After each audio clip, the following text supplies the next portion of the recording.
Every year, thousands of senior travelers are evacuated from national parks, and the overwhelming majority of those emergencies could have been prevented with better packing. That is not a scare tactic. That is a fact. And today, we are going to make sure you are never one of those statistics. So what is the single most important thing a senior traveler should pack for a national park trip? The answer might surprise you. It is not a first aid kit, and it is not a fancy hiking pole. It is knowledge, specifically. Knowledge of how your body responds differently to the outdoors as you age, and then packing accordingly. Think of your packing list not as a shopping checklist, but as a personalized safety system. Every item serves a purpose, and together, they form a shield between you and the preventable dangers that catch unprepared visitors off guard. Let us start with the foundation, literally, your feet. Footwear is the single most consequential gear decision you will make. National park terrain is unforgiving. Even the paved overlook paths at the Grand Canyon have uneven surfaces, loose gravel, and sloped edges. For seniors, a twisted ankle is not just an inconvenience. It can cascade into a fall, a fracture, or worse. You want a shoe or boot with 3 non-negotiable features: ankle support, a grippy rubber sole with deep tread, and a fit that you have already broken in. Never, and I mean never, bring brand new boots to a national park. Break them in for at least 2 weeks before your trip. Think of your footwear like tires on a car. You would not drive mountain roads on bald tires, and you should not walk park trails in worn-out sneakers or stiff new boots. If you prefer lighter footwear, a good trail shoe with a supportive insole is perfectly acceptable for paved and moderately groomed trails. Now, let us talk about something that quietly causes more emergencies among older visitors than almost anything else: temperature regulation. Here's why this matters so much for seniors specifically. As we age, our bodies become significantly less efficient at managing heat and cold. The layer of fat beneath our skin thins, our sweat glands become less active, and our blood vessels do not dilate and constrict as responsively as they once did. In practical terms, this means an older body overheats faster in the sun and loses warmth faster in the cold. A 68-year-old and a 30-year-old standing on the same trail at the same elevation will literally experience the weather differently at a physiological level. This is why layered clothing is absolutely essential. Think of your clothing system as having 3 layers, each with a specific job. Your base layer sits against your skin, and its job is moisture management. Choose a synthetic or merino wool fabric that wicks sweat away from your body. Cotton is your enemy here because it holds moisture and will chill you. Your middle layer is your insulation. A fleece jacket or a lightweight down vest traps warm air close to your body. And your outer layer is your weather shield, a lightweight, packable rain jacket that also blocks wind. The beauty of this system is modularity. At the Grand Canyon, you might start a morning rim walk at 45 degrees and be in full sun at 80 degrees by noon. You simply peel off or add layers as conditions change. Pack all 3 layers, even if the forecast says sunny and warm. Mountain weather lies. It lies constantly. Sun protection deserves its own dedicated conversation. Skin cancer risk increases with cumulative lifetime sun exposure, which means seniors have already used up more of their buffer. On top of that, many common medications, including certain blood pressure drugs, diuretics, and antibiotics, increase photosensitivity, making your skin burn faster than you expect. Pack a broad-spectrum sunscreen of at least SPF 50 and apply it 30 minutes before going outdoors. Reapply every 2 hours, or more often if you are sweating. Bring a wide-brimmed hat, not a baseball cap, because you need coverage on your ears and the back of your neck.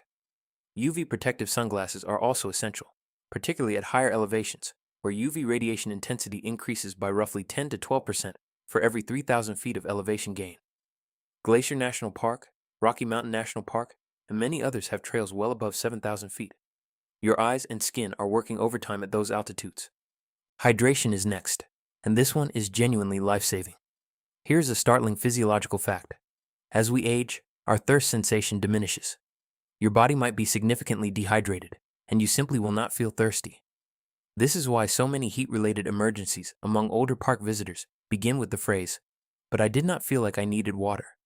You cannot rely on thirst alone. You need a hydration system and a hydration schedule. Carry at least 2 liters of water for any hike longer than an hour. A hydration bladder worn in a day pack with a sip tube is ideal because it removes the friction of stopping, pulling out a bottle, and unscrewing a cap. You sip constantly and almost unconsciously. Set a timer on your phone or watch to remind you to drink every 15 to 20 minutes.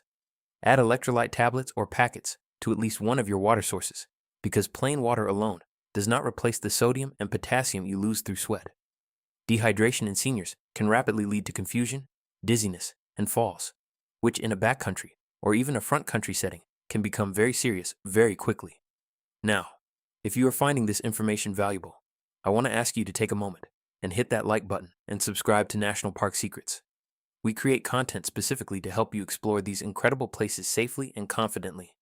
Subscribing means you will never miss a new guide, tip, or hidden gem, and sharing this video with a fellow traveler could genuinely help keep them safe.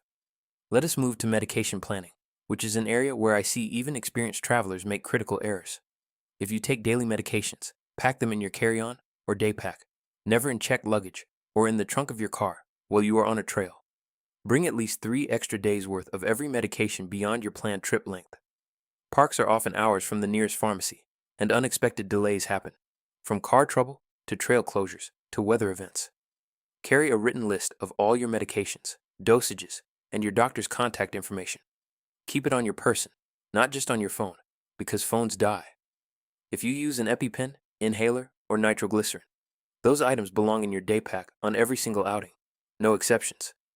Heat can degrade certain medications, so store them in an insulated pouch if you are hiking in warm conditions.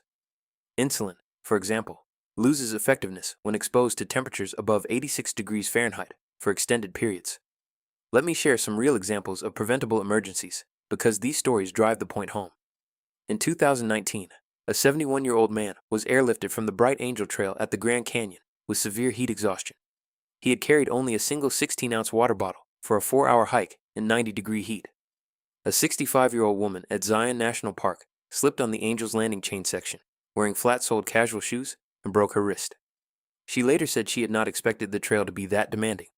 And in Great Smoky Mountains National Park, a 68-year-old hiker became dangerously hypothermic on a summer afternoon when an unexpected thunderstorm dropped temperatures by 25 degrees in under an hour.